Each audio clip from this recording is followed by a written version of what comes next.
being like a sheep and a shepherd. Sa Psalms 100 verse 3, mababasa po natin, ang sabi diyan, Psalms 103, acknowledge that the Lord is God. Sabi diyan, kilalanin natin na ang Panginoon ay Diyos. He made us, nilikha niya tayo, and we are His, tayo ay Kanya. We are His people, tayo ay Kanyang bayan, the sheep of His pasture. Ang Diyos na lumikha sa atin, umangkin na tayo ay Kanya, tayo ay Kanyang bayan, sabi niya, tayo ay mga tupa ng Kanyang pastulan. Sabi natin, Amen. It's a great blessing na tayo ay kilalanin ng Diyos bilang tupa. Alam niyo po, kung sino man ang nakakaalam at nakakakilala ng very nature ng isang sheep, ay si Lord. At gusto ni Lord na ang isang sheep, yung nature nito, maunawaan, maintindihan natin para makilala mo kung sino ka, ano ka, at ang Diyos sa iyong harapan. Salamat sa Diyos. At so dito makikita natin yung paghahambing, pagtutulad ni Lord sa atin sa sheep. Sabi niya, we are the sheep of His pasture. Sino ang sheep? Ito yung kanyang nilikha, ito yung kanyang bayan, mga tupa ng kanyang pastulan. Ang sabi niya dyan sa una, acknowledge. Anong i-acknowledge natin?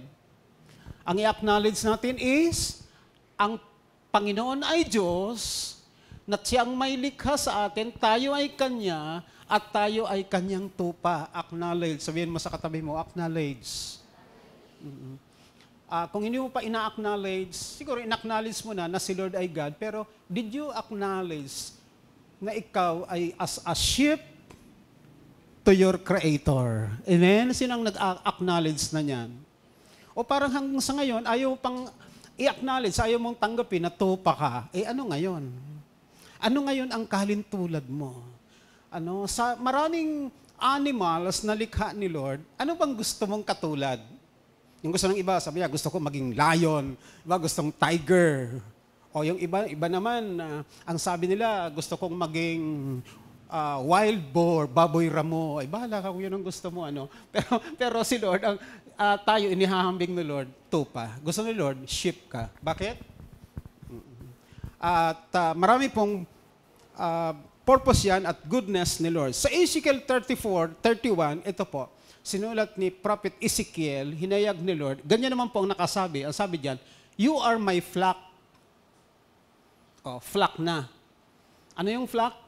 Yan po ay small group of sheep. Flock, small group. The sheep of my pasture. You are my flock. Kayo ay aking kawan, ang tupa ng aking pastulan. You are my people, I am your God, I, the sovereign Lord, have spoken. Ang mga anak ng Diyos sumasampalataya sa Panginoon, dinideclare ni Lord, tupa niya, sheep in a flock. Sino gusto mo masaya ka na ikaw pala ay tinuturing ni Lord, inaangkin bilang sheep in a flock? Amen? Can I see the hands? Amen? Pwede ba? Yes. Amen. Alam niyo po, may blessing, may power yan. O pag inangkin mo, pag tinanggap mo. Amen? So magsasabing Amen. Amen. Yes. At alam niyo po, hindi niyo ang emphasis po diyan, yung nature ng sheep at yung attitude ng sheep. At gusto ni Lord na mahayag sa atin at malakaran natin. So just like a sheep, tayo ito. We, the people of God, we who believe and follow Jesus. Just like a sheep. Amen? Sheep na ba talaga tayo? Oo. Kung si Lord ang tumitingin sa'yo, talaga bang sheep ka na? Amen? Do we act like a sheep?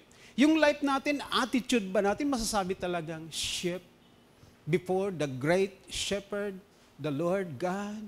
Amen? So mga questions na dapat natin consider sa nais ni Lord na tayo ay kanyang maging sheep. So dito sa message natin, just like a sheep, itong nice na Lord, ito ang kalooban ni Lord. So, just like a sheep, number 1, tinutulad tayo sa tupa eh. So ito, just like a sheep, you need to have a shepherd. Bakit po? Ang sheep, without a shepherd, will not survive. Unlike other animals, kasi ang sheep, mahina ang pandinig, mahina ang paningin, maiksi lang, short-sighted sila, at mahina ang pang-amoy compared sa pusa, compared sa aso. Kaya't laging kailangan ng sheep ang shepherd. Kailangan niya lagi. Oo. Sino dito ang merong shepherd na sa buhay? Amen. Pastol ng buhay ko. Kailangan ng sheep ang shepherd sa kanyang buhay. Balikan natin yung parable, yung illustration na sinulat ni John, na sinabi ni Jesus in verse 2. Tingnan natin. Yung verse 2, John 10:2. Tingnan natin. Ang sabi diyan sa chapter 10, verse 2, okay, tingnan natin ulit. Balikan natin ang scripture na yan. Ito, John 10:2. Ano sabi diyan? But the one who enters through the gate is the shepherd of the sheep. Kaya may problema kapag yung sheep nalayo o nahiwalay sa shepherd. Oo. So dapat natin itong makita. Napakahalaga nito sa spiritual life. God sees us as a sheep. And God sees our need of shepherd. Kaya si Lord nagpo-provide ng mga shepherd. Sino sa inyo dito nakita mo na talaga na you need a shepherd in your life? Sino? Amen. Kung ikaw ay isang tupa, oo, kailangan mo ng shepherd. Kung sa harapan ng Panginoon, ay ikaw ay isang tupa. Pero yun naman talagang nais ni Lord, maging tupa ka sa kanyang harapan. Para maranasan mo yung rich and satisfying life. Verse 10 of this chapter, tingnan natin yung 10. Kasi ang context dito talaga, sheep and shepherd, yung buhay ng tupa kasama ng pastol. Tingnan nyo, sa verse 10, the thief's purpose is to steal and kill and destroy. Alam niyo po kaya kailangan ang pastol? Kasi merong thief, referring to the devil, si Satan. Na ang purpose ng Satan on this earth, kung bakit narito siya, is to kill and destroy, steal, kill, and destroy. It's the work of Satan. Pero, ito yung good news sa atin. Si Jesus na parito. At ang purpose ni Jesus, ang sabi niya, my purpose is to give them. Sinong them? Yung sheep, tayo. My purpose is to give them a rich and satisfying life. Sino may gusto ng buhay mo rich and satisfying? Amen? Si Lord, yun ang gusto niya sa'yo. Ano man yung background mo, yung past mo, ano mang situation mo ngayon, ano ang mahalaga? Si Jesus. Yung purpose niya na parito siya. For us, for you, to have a rich and satisfying life. Sa Tagalog, buhay na ganap at kasiyasiya, yun ang nais ni Lord. Sinong gustong makaranas? Amen. Palakpakan ni Lord. Natin si Lord. Yes, mangyayari kung ikaw ay, ang buhay mo ay isang tupa sa harapan ng isang pastol. Amen. So, we need to be a sheep, like a sheep that needs a shepherd. Sa Matthew chapter 9:36, pag binasa natin yan, ang context dyan, Matthew chapter 9, si Jesus nangaral. Si Jesus nagpahayag ng salita ng Diyos. Nagministro sa mga tao, nagpagaling ng mga may sakit, nagpakain. Pero, nang tingnan ni Jesus ang mga tao, ito yung nakita niya sa verse 36. Sabi ni Jesus, when He saw the crowd, si Jesus, when He saw the crowds, He had compassion. Nahabag si Jesus nung tingnan niya yung mga tao. Sinong mga tao? Yung mga nakapakinig ng kanyang pagtuturo at pangangaral. Yung mga tumanggap ng mga panalangin at pagtulong ni Jesus. Sabi ni Jesus, nakakaawa ang mga tao. Bakit? Bakit si Jesus nahabag, naawa sa mga tao? Sabi dito, because they were confused, helpless. So pag wala ka palang pastor sa buhay mo, still, kahit anong meron ka, kahit nakapakinig ka ng salita ng Diyos, ng pangangaral ng preaching, still, kapag wala kang pastor sa buhay mo, si Jesus lang may sabi, confused and helpless. Gulo ang buhay. May gulong dumarating, pero hindi mo kailangan magulo ang buhay mo. Pero ba't nagugulo? Wala kang pastol eh. Nasa oras na pwede mong lapitan. Yes, may mga gulo, pero hindi magugulo ang buhay mo kung meron kang nilalapitan. Someone to coach you, to lead you, to guide you, to mentor you. Kung may pastor ka lang. Yung empleyado ng kapatid ko, that time, senior manager yung kapatid ko ng isang company at meron siyang hawak na manager sa isang branch. I think Ligaw. Hindi ko makalimutan kasi that night, kinausap ako ng kapatid ko. Sabi niya, Kuya, tinawagan ako ng empleyado ko. Mag-usap daw kami. Kailan, Kuya, 10 o'clock na gusto ko na rin magpahinga. Pagod na rin ako. Sabi ko, it's up to you. Manager niya yun. At alam niyo po, kinahaponan, sunod na araw, malungkot yung kapatid ko, mangiyak-ngiyak, sinisisi niyang sarili. Sabi niya, Kuya, kung pumunta lang sana ako, buhay pa yung empleyado namin. Buhay pa sana. Hindi pa natatagalan sila, siguro mga 2 years pa lang kasal, may anak silang isa, nakatira sa biyenan. Problemado siya sa branch niya kasi mayroon silang kuta na dapat abutin. May mga loans na dapat silang singilin. Nandoon yung pressure ng kanyang head, ng boss. Nandun pa yung pressure sa kanyang biyenan. Nandun pa yung pressure ng kanyang asawa. Alam niyo po, kinamagahan yung empleyado niyang yon, nag-suicide, patay. Alam niyo, Kuya, kung binisita ko sana siya, kung nagkita lang sana kami, buhay pa sana siya. Mahirap yung sinasarili ang buhay. Alam niyo po, ang isang sheep, vulnerable ang sheep.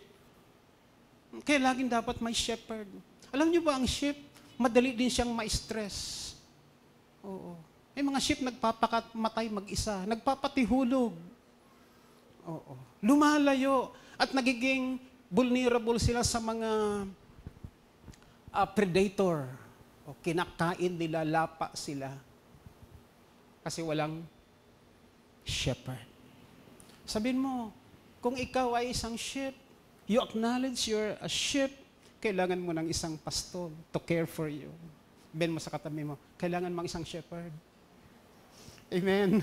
Kailangan mo. It's God's care. It's God's love for you. Ito yung paraan na nais ni Lord, maranasan mo yung rich and satisfying life. Kaya po here in Jeremiah 3:15, mababasa po natin ang sabi sa Jeremiah 3:15,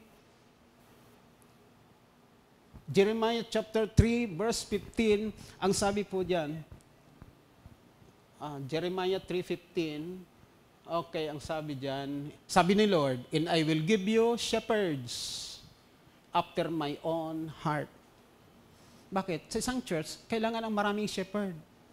Kasi sa church, maraming flock. And ang church ni Lord ay composed, made, form of flocks that needs shepherds. Sabi dyan, who will guide you with knowledge and understanding. So si Lord, sabi niya, magbibigay siya ng shepherd. Tinanggap mo na ba?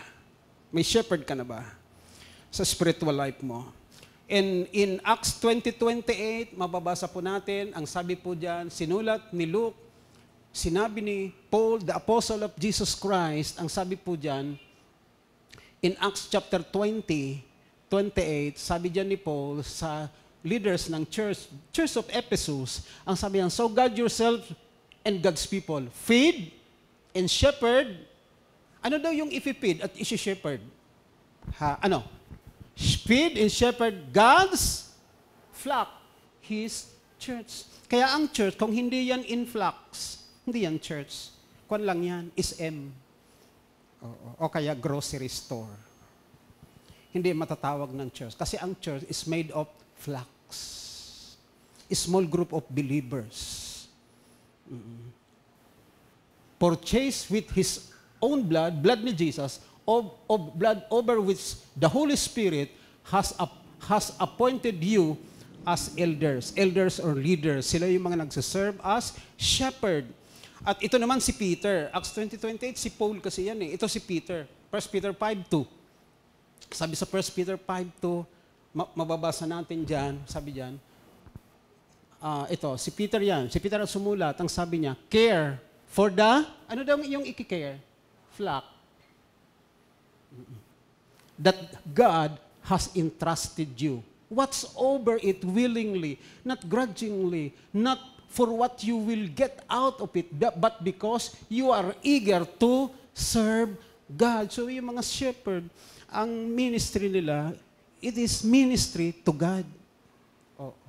So, alam ng Diyos at ang Diyos nag-provide sa need ng sheep na kailangan ang shepherd. At tingnan natin ito. So in LT ito, tingnan natin ito sa New King James or King James. Tingnan natin. Okay, dito, verse 2. The same text. Ang sabi diyan, feed the flock of God. Ano yung flock of God? Yung church. Which is among you, taking the oversight. King James Version. New King James. Okay. Okay, sige. Mag-present tayo ng iba-ibang translation. Okay, New King James. Ang sabi naman sa New King James, shepherd the flock of God, which is among you. Ano ba sabi ng shepherd? Pagpastulan nyo. Shepherd. Yung work ng shepherd. Ano yung work ng shepherd? Pangangalaga. Alagaan. Yung flock ni God. See, at dito makita natin yung ating pangangailangan. Yung pagiging tupa sa halapan ng pastor, ng Panginoon, kailangan mo ang shepherd. Kaya nga si Jesus, ipinahayag niya yung kanyang sarili dito, ipinahayag ni Peter. Si Jesus ay chief shepherd. Tingnan natin. Tingnan natin yung verse 4. Tama? Verse 4? Verse 4. Diba? Ano sabi ni Jesus sa Ezekiel? Kanina, itong sa Jeremiah 3:15 na siya ay magbibigay ng mga shepherds at pagdating dito sa sinulat ni Peter, and when the chief shepherd appears, kapag nagpakita ang chief shepherd, kapag nagbalik ang chief shepherd, sino yan? Si Jesus. Ang sabi niya, sa mga shepherd, you will receive the crown of glory that does not fade away. Kaya tingnan po natin yan, si Jesus, chief shepherd. Bakit? Merong mga under-shepherd. Yung mga under-shepherd na yan, yung may shepherd na kailangan mo sa buhay mo. Ng mga under-shepherd na ito, ang chief shepherd nila ay si Jesus. Sabihin mo sa katabi mo, kailangan mo talaga ang shepherd. Amen. Ito yung pangalawa. Kung ikaw sheep, ina-acknowledge mo kay God, kay Lord, na sheep ka, sa chief shepherd, na sheep ka, number 2, you need to be, number 2, main point, you need to be in a flock. Kailangan nasa flock ka. Di ba paulit-ulit kanina yung word na flock? As a sheep, dapat nasa flock ka. Yes, kailangan mo ang shepherd, pero dapat nasa flock ka. Oo. Kasi pag wala ka sa flock, hindi ka rin mag-grow. Hindi mo ma-enjoy ang life as a sheep. Kasi wala ka sa flock. Amen? Diba? Kaya nga sinasabi, cell is life, cell is fun. Oo. So itong picture na ito, maraming cell ito. Maraming leaders dyan. Siguro ilang cell group yan. Maraming mga leaders dyan. Oh, yan. Tayo yan, yung mga sa church, nasa flock na sila. Oo. Yung iba yung dati dyan, matigas ang ulo, ayaw mag-cell group, small group. Diba? Ayoko, gusto ko ako lang. Ayoko pakialam ang buhay ko. Gusto nyo, kayo lang. Basta kayo lang. Gusto ko, ako lang. pero andyan na sila. Andyan na sila. O di ba? Part na sila ng flock. So ano ba yung flock? Next. Sige. Move na tayo. Next. Flock ay group under the guidance of a leader, sabi ni Merriam-Webster. Yan ay isang group na nasa ilalim ng gabay ng isang nangunguna. Oo. So kailangan tayo in a flock. Balikan po natin yung verse 4 ng ating text na binasa natin. Sa John chapter 10, in verse 4. Tingnan natin yung 4. Okay. Sa verse 4, mabasa natin, chapter 10, okay, may 10 minutes na lang tayo. So, John chapter 10, verse 4, ang sabi diyan, ito, yung shepherd, after he has gathered his own flock, he walks ahead of them, and they follow him because they know his voice. After he has gathered his own flock, he walks ahead of them. Yung flock naman follow him because they know his voice. Are you gathered in a flock? Naisipaunawa sa atin ni Jesus na magiging masaya talaga ang Christian life mo, ang faith mo, kung ikaw ay nasa flock. Ikaw ay, you will be belonged. Kakaroon ka ng companionship. Magkakaroon ka ng family. Mararanasan mo yung community, yung family life ng Christian. Yung may kapatid na magpipray sa'yo palagi, magmamahal sa'yo. Kasama mo magse-celebrate ng success mo sa life. Kasama mong iiyak kapag ikaw may pinagdadaanan. Mararanasan mo yung ministry, yung loving one another. Di ba sabi ni Lord, love one another? Kung nag-iisa ka lang sa buhay mo, wala ka sa flock, sinong ka one another mo? One anotherness ministry. Ano yan? Loving one another. Forgiving one another. Kaya it's fine. Tanggap natin na merong mga mistakes and offenses. Kaya nga merong ministry na forgiving one another. Ano pa? Accepting one another. Ano pa? Bearing one's another burden. Ano pa? Serving one another. Lahat ng yan nasa small group. Nasa flock. Na nais ni Lord maranasan mo. Sa Luke 15:3-4, mababasa natin dyan. Again, another parable. Sabi ni Jesus, si Jesus nagtanong, gusto niya mag-impart ng truth. Ang sabi ni Jesus, sino ba sa inyo ang pastol? Siya ay may 100 sheep at nawala ang isa. Di ba iiwan niya ang 99 at hahanapin niya ang isa hanggang kanyang masumpungan? Sabi dyan. And go, won't he leave the 99 others in the wilderness and go to search for the one that is lost until he finds it? Anong gustong ituro ni Jesus? Ang tupa, kailangan niya na siya ay nasa flock. Na kahit yung 99, iiwan para siya hanapin lang hanggang masumpungan at ibabalik sa flock. Spiritually, yun ang safe place for a believer. Siya ay nasa flock. Sa Luke 12:32, in-address ni Jesus yung 12, yung kanyang disciple. Ang sabi ni Jesus sa 12:32, so don't be afraid, little flock, for it gives your Father great happiness to give you the kingdom. Grabe yung promise ni Lord sa flock, kingdom. Yun po yung potential, yung ability when you are in a flock. Kaya mong tanggapin even pamahalaan yung kingdom. Sabi ni Jesus, don't be afraid, little flock. Amen. And, again, binasa na natin, Acts 20:28, 1 Peter 5:2, yung caring, yung protection ni Lord, at maranasan mo yung blessing ni Lord is in the flock. Amen. Yes. Sino ba yung mga nasa flock na?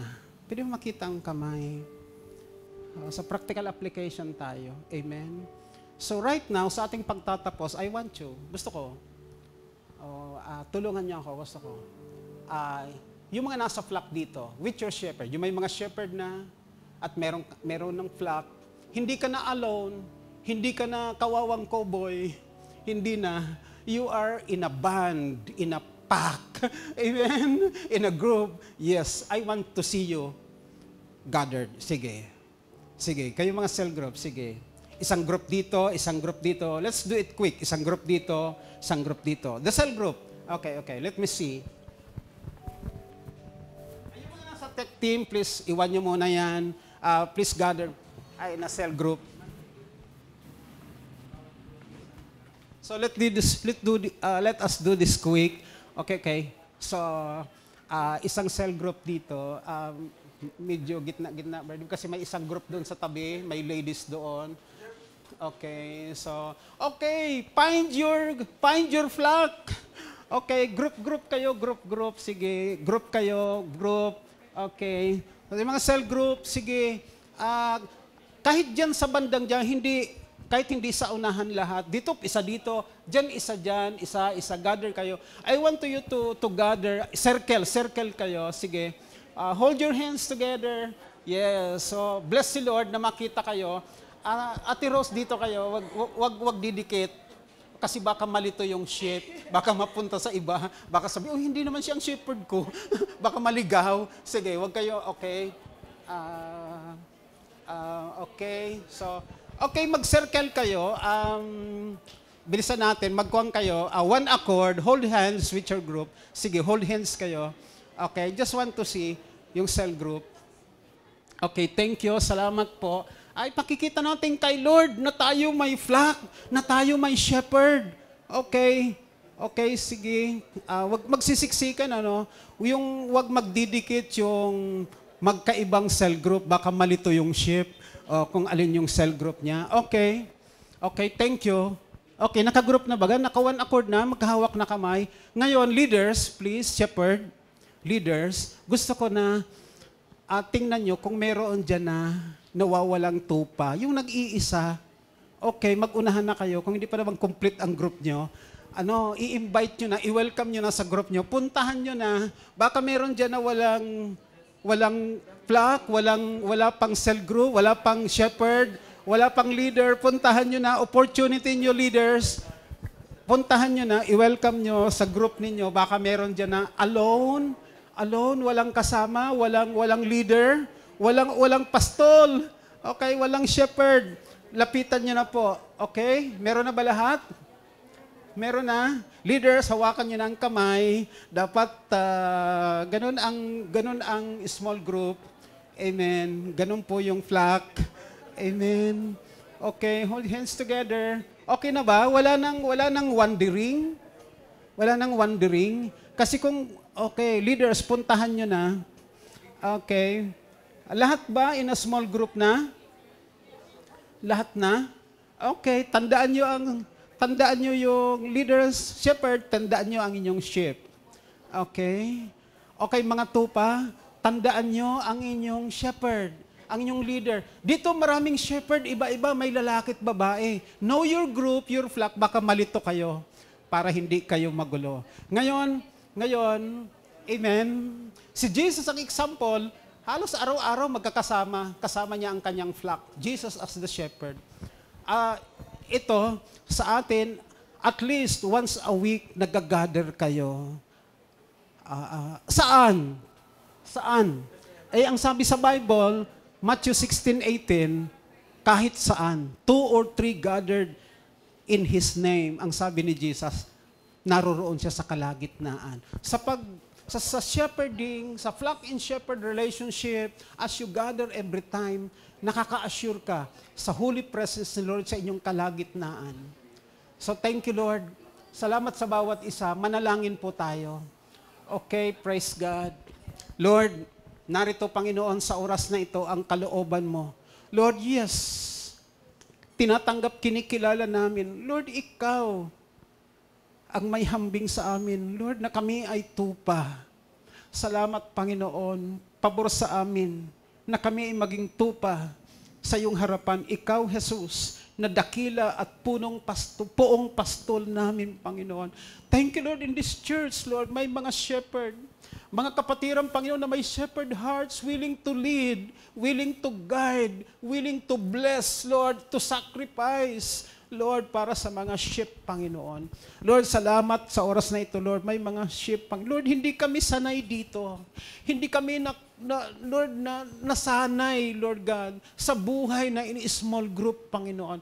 Ang nais po namin, nasanay kami, Lord, na kami ay solo, wandering, Lord God, pero salamat, Lord. Inilalagay mo kami sa flock, Lord, na merong family, relationship, Panginoon. At ikaw ang nasa gitna.